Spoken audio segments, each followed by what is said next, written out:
একসময় আকাশে ভেসে বেড়াত হাজার হাজার শকুন, কিন্তু এখন হঠাৎ করে তারা কোথায় হারিয়ে গেল? শকুন প্রকৃতির এক গুরুত্বপূর্ণ পাখি।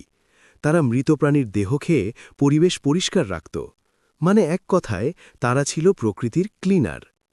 কিন্তু ১৯৯০-এর দশকের পর থেকে হঠাৎ করেই শকুনের সংখ্যা ভয়ঙ্করভাবে কমতে শুরু করে।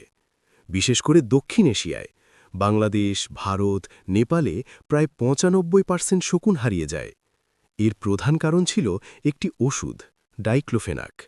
এই ওষুধ গরু বা অন্যান্য পশুর ব্যথা কমাতে ব্যবহার করা হতো।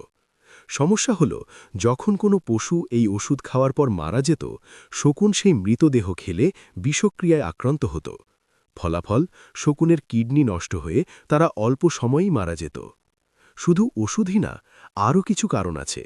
গাছ কমে যাওয়া, বাসস্থান ধ্বংস, খাদ্যের অভাব, বিদ্যুৎ লাইনে দুর্ঘটনা এবং মানুষের বিষ প্রয়োগ, সব মিলিয়ে শকুন আজ প্রায় বিলুপ্তির পথে। শকুন কমে যাওয়ার ফলে পরিবেশেও সমস্যা তৈরি হয়েছে। মৃত প্রাণীর দেহ পড়ে থাকে, ফলে রোগ ছড়ানোর ঝুঁকি বেড়ে যায়। তবে সুখবরও আছে। অনেক দেশে এখন শকুন রক্ষায় কাজ হচ্ছে। ডাইক্লোফেনাক নিষিদ্ধ করা হয়েছে এবং শকুনকে আবার ফিরিয়ে আনার চেষ্টা চলছে। একটা ছোট ভুলেও পুরো একটি প্রজাতি প্রায় হারিয়ে যেতে পারে। তো বন্ধুরা, আজকের এই ভিডিওটি আপনার কেমন লেগেছে অবশ্যই কমেন্টে জানাবেন। ভালো লাগলে লাইক, সাবস্ক্রাইব করে সাথেই থাকবেন। ধন্যবাদ।